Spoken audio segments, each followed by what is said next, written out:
Perhaps you feel quite confident with your English when reading, when listening to songs, when speaking with other non-native English speakers or your English teacher. But then, a native English speaker starts talking to you and you panic. What's happening? You thought you understood English, but what is this person saying? He or she is speaking so fast you can only catch a few words. Now it's getting too much. It's so stressful. You leave. But don't worry, it doesn't have to be like this. You just need to improve your English listening skills. Here are 5 ways to do it. 4 words. Learn speech fillers. To avoid awkward silences, English speakers use words, phrases, or even sometimes just sounds to fill in those little spaces in conversation.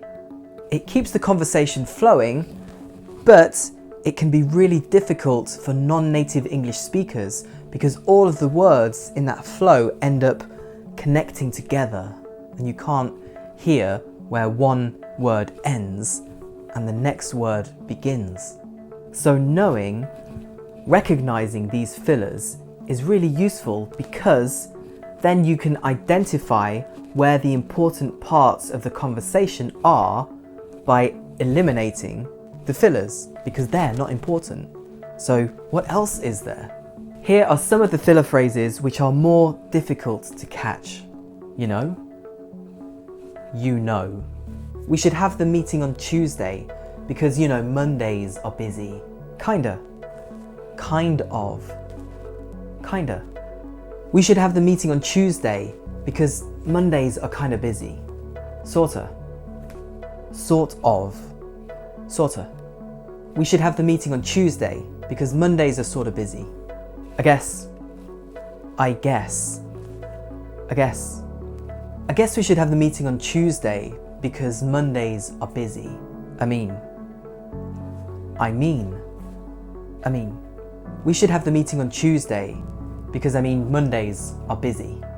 And often there will be many fillers just in one sentence. I guess we should have the meeting on Tuesday because Mondays are sort of busy.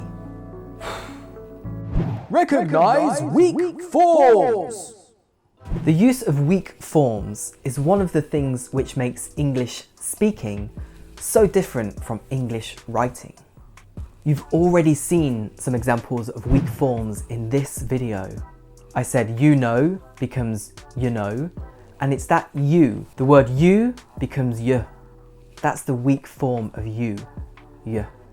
And I said kinda for kind of. Is the weak form for of. Of becomes It's the way some common words are said so quickly and with a different pronunciation that they become very different. They become weak forms. So this is another thing which makes English speaking sound so fast and sound like one continuous stream. And it's difficult because when you learned English, you learned the word I. You didn't learn the word ah. You learned the word so, not sir. You learned the word of, not of. So you're not listening for these sounds. They're very simple, very common words, but maybe you don't recognize them. Them. I just did another one. Them. The weak form of them is them. That wasn't even in the script. So knowing and recognizing them will make it really easy for you to follow the conversation. Here are some of the more common ones. To becomes t.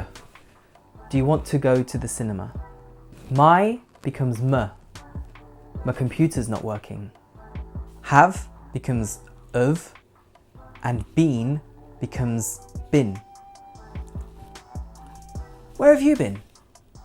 Was becomes was, and at becomes ut. I was at the meeting. Don't worry about every word. When listening to native English speakers, it can be very easy to get caught up and frustrated because you can't understand every single word. But understand that you don't have to. It's okay. You don't have to understand every single word. To follow a conversation or a presentation, you really only need the gist. The gist is the general idea and the main points. And this is what you do in your native language. Your brain isn't processing every single word. It recognizes them, but it's just focusing on the main details and the general idea.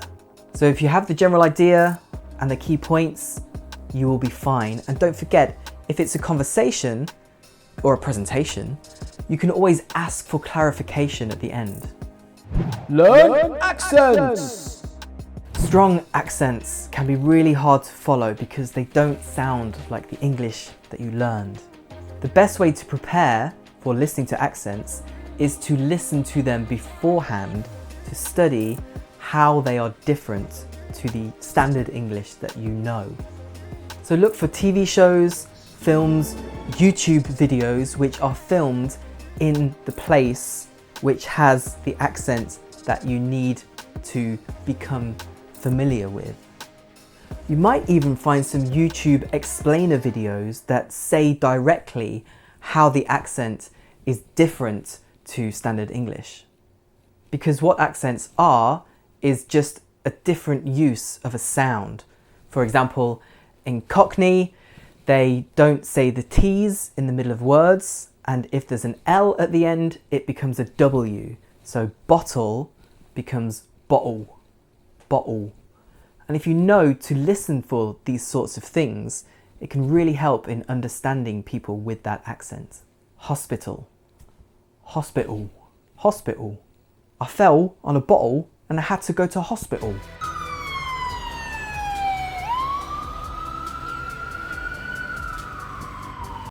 Practice with TV and movies.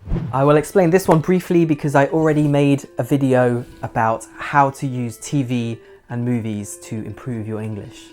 The best thing about learning English through TV shows and movies is that you can always find something that you enjoy, no matter what your taste or your interest. You can find something about that in English on Netflix, on Amazon Prime, on YouTube, anywhere. And of course, watching TV is listening, but with visual clues. You can see what is happening. So this really helps with improving your listening because your brain is processing what it's seeing, and then your ears are recognizing the words for the things that are happening on the screen. And if you can't find anything to watch, you could always watch more 4 words videos for business, English, and communication skills tips. See you next time.